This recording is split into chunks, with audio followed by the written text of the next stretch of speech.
the US Congress and presidential elections.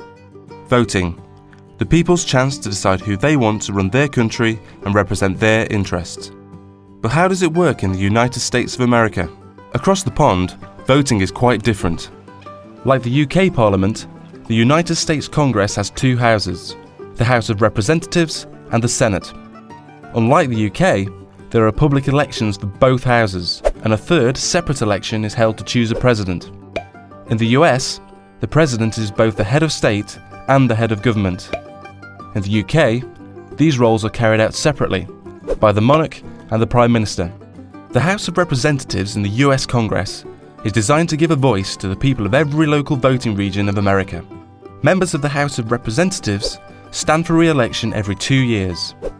Each state is split into districts, and each district votes for one representative. The number of districts depends on the population of each state. For example, California, the most populous state, is split into 53 districts, so has 53 representatives.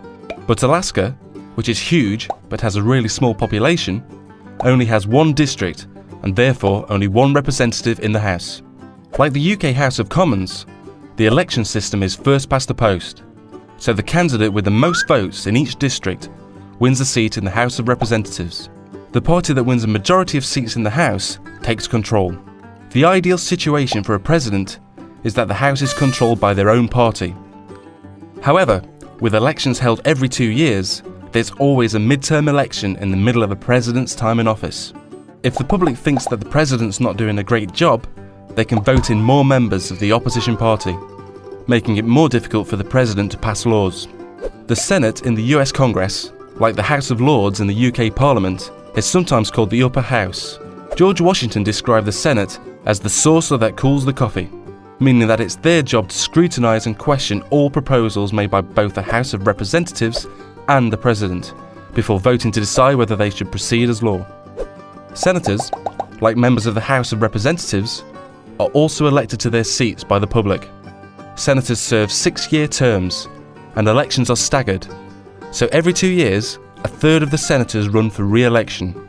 Each state is represented by 2 senators, regardless of its population. And again, the first past the post voting system is used, so the candidate with the most votes wins. So how do Americans choose their leader? Well, presidential elections take place every 4 years. The 2 main parties, the Democrats and the Republicans, host big get-togethers where they choose their presidential candidate, the person they think will be the best leader for the nation. The winning candidate then chooses their vice presidential candidate, also known as their running mate, to help support the campaign.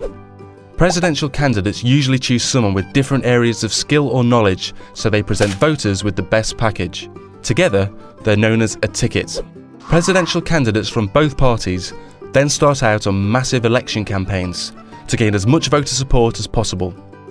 They travel across the country and hold great big campaign rallies where they set out their policies and their ideas for the whole country. These campaigns cost money, lots of it, so both candidates have large campaign teams who help raise the tens of millions of dollars needed to keep them afloat. When it comes to election day, the public go to the polls to vote for one presidential ticket. So far, so easy. However, the public don't vote directly for their choice of president. Instead, a system called the Electoral College is used. Each state is allocated a number of electors that will make the final choice. A state has the same number of electors as it does senators and representatives. In most states, all the electors will vote for the presidential ticket which received the most support in the public vote. Finally, the presidential ticket with the most Electoral College votes becomes President and Vice President of the United States of America. So that's how things work in the US. A democracy like the UK, but on a much larger scale.